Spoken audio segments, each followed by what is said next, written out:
The Eeek Fly.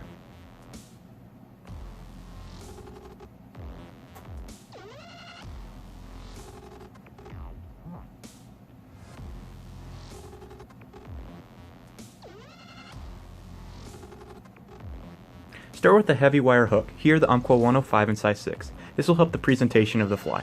Mash the barb with flat-jawed pliers, and then set the hook in your vise.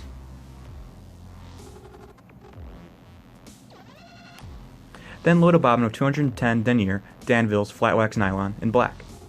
Start your thread just shy of the eye, take a couple of secure wraps before cutting the tag end off. Then build up a thread base from the point of the hook to just shy of the tie-in area. Then cut a stencil. It will be 2 inches in length and 1/2 inch in width. It should start with a small rectangular, then open up into a rhombus, taper back down, and open back up to a half rhombus. Now bring the stencil to some black foam. Position it on the edge to not waste foam. Then with a black Sharpie, go ahead and trace the stencil.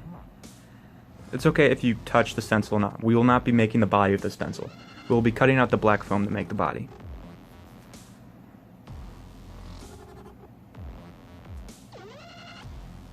Once the stencil has been traced, go ahead with scissors and cut on the inner line to form the body.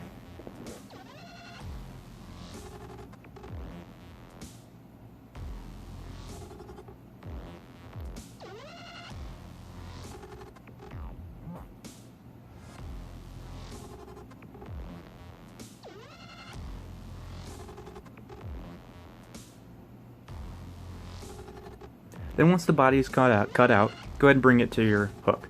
Tie it in by the rectangular section, right at the crease where it starts to open up to a rhombus. Then secure it to the hook and kind of make an even body. Then kind of fold the first middle rhombus over into where it's crease to crease and forming a triangular butt. Then go ahead on the lower half of the butt, place a couple drops of super glue.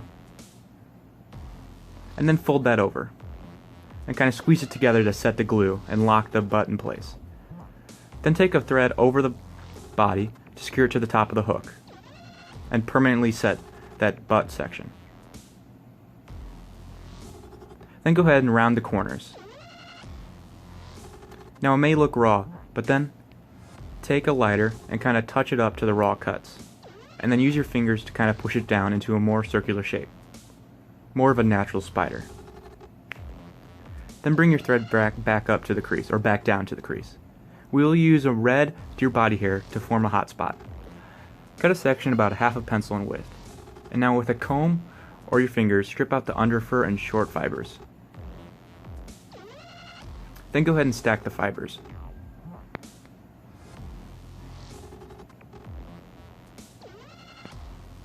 Carefully pull them out, keeping the tips aligned. And then cut a section about 1/2 inch long. Cut the butts, not the tips. Now place it on your hook. The tip should extend just past the butt. And then go ahead and flare it up. This will create a cylindrical shape in front, and the butts will flare up and become in line with the butt section of the fly. Then bring your thread in front of the crease, kind of in the middle of the hook. Now go to some medium round rubber legs. With a needle or the end of your whip finish, go ahead and pry off a piece of 2 to 3 inch long rubber legs, 4 of them, and then cut them free from the rest. While still connected, go ahead and go up to the middle of the fly, still under the little tag piece of foam, and tie those in, with 4 of the rubber legs still connected on either side of the hook. Use cross wraps to secure them. Then end with your thread, again by the back crease. Again with a needle or the end of your whip finish, go ahead and separate the rubber legs.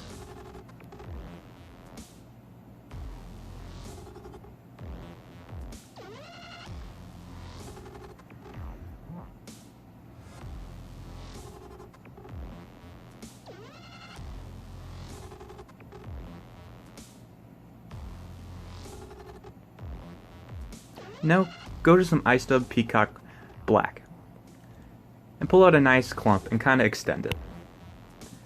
Then go ahead and twist it on your thread, making about a 4 to 5 inch dubbing noodle. Try to make it as tight as possible. You can use some wax if you want to. Now go back up to your fly. First take a couple turns right in front of the foam to kind of prop that up. Now take one of the first legs on the far side and push it back. And then with the same turn, push the fly on the other back to create a symmetrical distance between legs. Then take 2 wraps and then again secure the next set of legs back.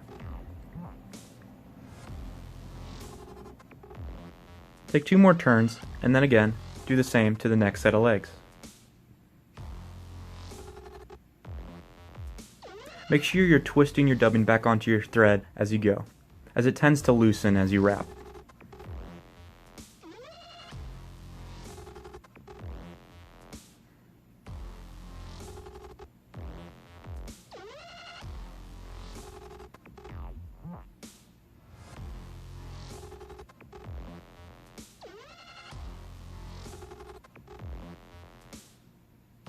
Then once you get to your final legs, pull all the legs back and take a couple wraps of dubbing right behind the eye of the hook.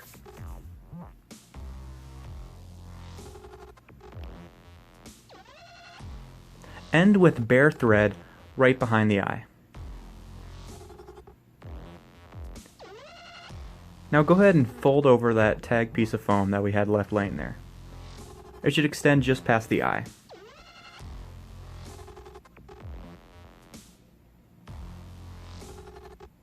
While not trying to catch any of the rubber legs, go ahead and whip finish the fly.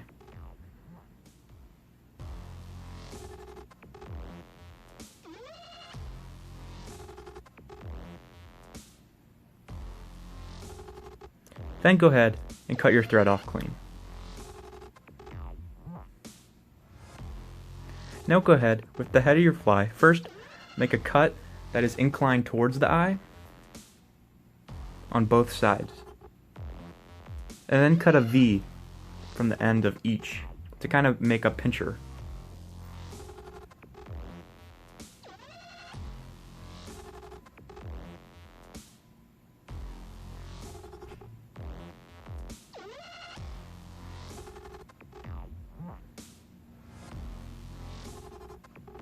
Pull the legs how you want them.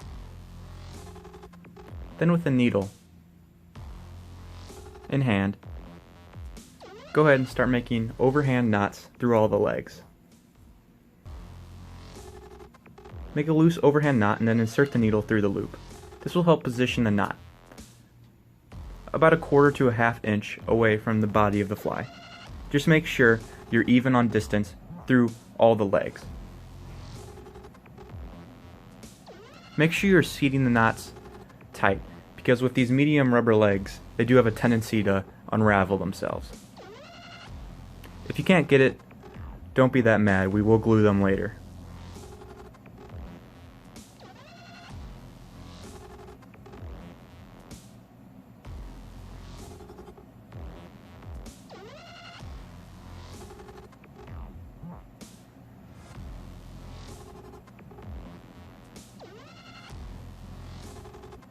Then do the same with the near side. Again, trying to make them the same distance from the body.